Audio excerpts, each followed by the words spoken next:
নমস্কার, বাংলার মনের আজকের সকালের বিশেষ প্রতিবেদন ডিএ সংক্রান্ত বিষয়ে। আপনারা জানেন সুপ্রিম কোর্টের শেষ প্রহরে গতকাল রাজ্য সরকার তার আইনজীবীরা রিটেন নোট সাবমিশন দিয়েছেন 104 পাতার, এবং এই 104 পাতাটা সম্পূর্ণটাই মূল মামলার বিষয়টাকে গুলিয়ে দেওয়ার জন্য। 104 পাতার মধ্যে কি থাকতে পারে, কি কি বিষয় আছে যেটা নিয়ে ডিএ সংক্রান্ত ব্যাপারে রাজ্য সরকার আচমকা শেষ মুহূর্তে, আপনার খেয়াল করে দেখুন 8 তারিখ, জাস্ট 15 দিনের 2 সপ্তাহ টাইম দেওয়া হয়েছিল। 22 তারিখ গতকালই তার সমাপ্তির দিন ছিল।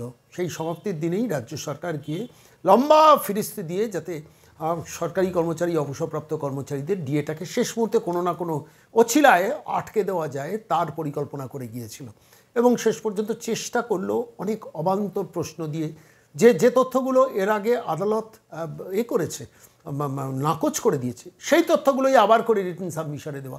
অন্য 12টা রাজ্যে কেন্দ্রীয় হারে ডিএ দেওয়া হয় না, কেন্দ্রীয় হারে ডিএ দেওয়া হয় না তো এআইসিপি হারে ডিএ দেওয়া হয়। তো এআইসিপি হারে ডিএ দেওয়ার ব্যাপারটা নিয়েই তো রাজ্য সরকারের ডিমান্ড, রাজ্যের সরকারি কর্মচারীদের ডিমান্ড যে all India consumer price index অনুযায়ী সরকারি কর্মচারীদের যাতে ডিএ দেওয়া হয়, সেটাই তো ডিমান্ড। আর সেই ডিমান্ডটাকে কেন্দ্রীয় হারে অন্য রাজ্য দিচ্ছে না বলে পুরো ব্যাপারটাকে সার্বিকভাবে গুলিয়ে দিয়ে এই প্রতারক সরকার, প্রতারক মহিলা সুপ্রিম কোর্টে আবার সওয়াল করেছেন বলতে রিটেন নোট সাবমিশন জমা দিয়েছেন।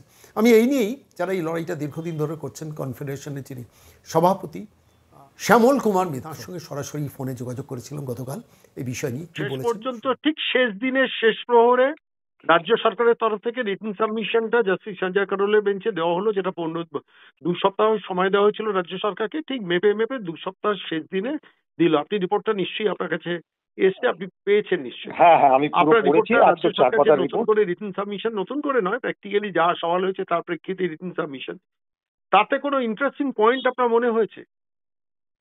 দেখুন, জাস্টিস সঞ্জয় কারোল এবং জাস্টিস পি.কে. মিশ্র যে নির্দেশ দিয়েছিলেন 8ই সেপ্টেম্বর, তাতে স্পেসিফিক্যালি বলে দিয়েছিলেন, let the petitioners file their fresh written submissions comprehensive in nature dealing with all aspects argued before us. অর্থাৎ মাননীয় বিচারপতিদের সামনে তারা যে কথা বলেছেন সেইগুলোই কম্প্রিহেন্সিভ ইন নেচার একটা রিটেন সাবমিশন দিতে হবে। সেটা তারা দিয়েছেন। এখন 104 পাতার রিটেন সাবমিশন আমি পুরোটা পড়েছি এবং আমাদের আইনজীবীদের সঙ্গে আলোচনাও করেছি। প্র্যাকটিক্যালি কিচ্ছু নেই, এবং সবথেকে দুর্ভাগ্যের বিষয় যে বিষয়গুলো মাননীয় বিচারপতিরা ইতিমধ্যেই খারিজ করে দিয়েছেন সেগুলো তারা আবার তুলেছেন।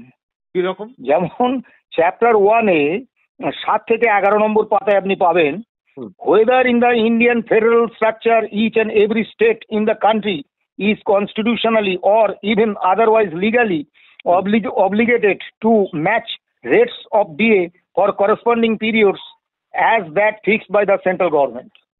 অবান্তর কথা। আমরা confederation of state government employees আমাদের পিটিশনে কোথাও কেন্দ্রীয় সরকারের সমতুল ডিএ আমরা চাইনি।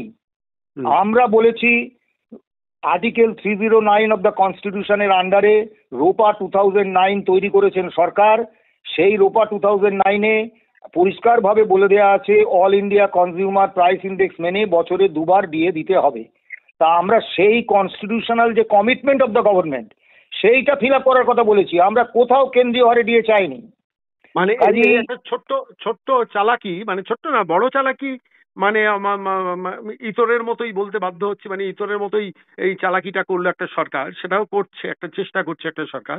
সেটা হচ্ছে আপনারা all India consumer price index অনুযায়ী, ইআইসিপি অনুযায়ী আপনারা ডিএ চাইছেন, তার জন্য আপনারা লড়াই করেছেন, আন্দোলন করেছেন। আর এটাকে এই অল ইন্ডিয়া কনজিউমার প্রাইস ইন্ডেক্সটা যেহেতু কেন্দ্রীয় সরকার ফলো করে, ওর সঙ্গে গুলিয়ে দিয়ে বলা হচ্ছে কেন্দ্রীয় হারে ডিএটা আপনারা চাইছেন, সেই জন্য।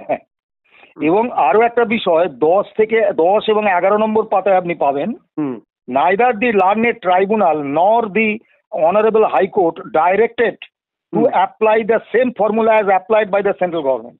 এটাও একেবারে, মানে যেখানে কপিল সিব্বাল, রাকেশ দ্বিবেদী, শ্যাম দেওয়ান, অভিষেক মনু সিংভি, কল্যাণ বন্দ্যোপাধ্যায়ের মতো সরকারের আইনজীবীরা রয়েছেন, সব মহার্ঘ আইনজীবী, তারা এই ধরনের কথা কি করে লেখেন আমি বুঝতে পারি না। তাদের সুনামের প্রতি কি কোনো মোহ নেই, শুধু অর্থের প্রতি মোহ? তো স্যাট বা হাইকোর্ট তারা আমরা যা চাইনি সেটার অর্ডার দেবেন কেন? আমরা তো চাইনি যে সেন্ট্রাল রেটে দিয়ে দাও, তাই তারা সেন্ট্রাল রেটে দিয়ে দিতে রাজ্য সরকারকে বলেননি। আমরা চেয়েছি রোপা 2009 অনুসারে all India consumer price index মেনে দিয়ে দাও, সেটাই স্যাট আর হাইকোর্ট বলেছে। কাজে এটা সাবমিশনে দেওয়ার কোনো অর্থ হয়?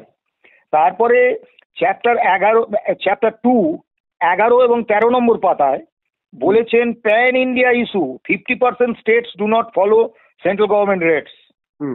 আমাদের আইনজীবী বিকাশ রঞ্জন ভট্টাচার্য যেদিন কপিল সিব্বাল এই প্রসঙ্গটি তোলেন এবং বলেন যে এটা একটা প্যান ইন্ডিয়া ইস্যু, এর দ্বারা সমস্ত রাজ্য সরকারগুলো প্রভাবিত হবে এই মামলার রায়ের দ্বারা, কাজেই সমস্ত রাজ্য সরকারগুলোকে এই মামলার সঙ্গে যুক্ত করা হোক। উদ্দেশ্যটা ছিল 28টা রাজ্য সরকার, তাদেরকে যদি এই মামলায় যুক্ত করা হয়, মোটামুটি ভাবে আমরা আমাদের আইনজীবীরা মারা যাওয়ার কয়েক দশক পর পর্যন্ত মামলাটা চলবে। তা যাই হোক, মাননীয় বিচারপতিরা সেটা খারিজ করে দিয়েছেন এবং আমাদের আইনজীবী বিকাশ রঞ্জন ভট্টাচার্য অত্যন্ত দর্থহীন ভাষায় বলেছেন আদালতে দাঁড়িয়ে যে আমরা তো ঝাড়খণ্ডের কর্মচারী নয়, আমরা উত্তরপ্রদেশের কর্মচারী নয়, আমরা কর্ণাটকের কর্মচারী নই, আমরা পশ্চিমবাংলার রাজ্য সরকারি কর্মচারী। কাজে আমরা পশ্চিমবঙ্গ সরকার যে রুল মেনে ডিএ দেবেন বলে ঠিক করেছেন, আমরা সেই রুল অনুসারে ডিএ চাইছি, অর্থাৎ all India consumer price index মেনে আমরা ডিএ চাইছি। আবারও সেই প্রসঙ্গটা তারা উল্লেখ করেছেন যে প্যান ইন্ডিয়া ইস্যু ইত্যাদি ইত্যাদি, এবং 50% অফ দ্য স্টেট। সব থেকে একটা জিনিস খুব খারাপ লাগছে সন্ময়দা, যে আপনি যখন কোনো কিছু করেন, আপনি তো একটা সংবাদ মাধ্যম চালান, আপনি সব সময় ভাবেন যে কি করে এটাকে আরো উন্নত করব, এবং সেখানে আপনি তুলনাটা টানেন আপনার থেকে যারা অনেক ভালো মানে করছে তাদের সমকক্ষ হওয়ার চিন্তা আপনি করেন। আর রাজ্য সরকার দেখুন সব জায়গা থেকে খুঁজে পেতে বার করছে কারা খুব কম দেয়, কারা দেয় না, তাদেরটা এক্সাম্পল হিসেবে তারা দিচ্ছে। তাদের লজ্জা করে না? একটা সরকার তো তাদের থেকে যেটা ভালো সেইটা অনুসরণ করার কথা ভাববে। ঠিক। অনেক ধন্যবাদ শ্যামলবাবু আপনার মূল্যায়নটা পাওয়ার জন্য। আমি 104 পাতার এই মূল্যায়নটা একটু চোখ বুলোচ্ছিলাম, আমার মনে হচ্ছিল ছত্রে ছত্রে প্রতারক মহিলা আবার প্রতারণার নতুন কৌশল নেওয়ার চেষ্টা করেছেন। একদম 100% সত্যি। আমার নিজের বিশ্বাস শেষ পর্যন্ত ধোপে টিকবে না, দেখা যাক শেষ পর্যন্ত। অনেক ধন্যবাদ শ্যামলবাবুর সঙ্গে থাকার জন্য। হ্যাঁ হ্যাঁ।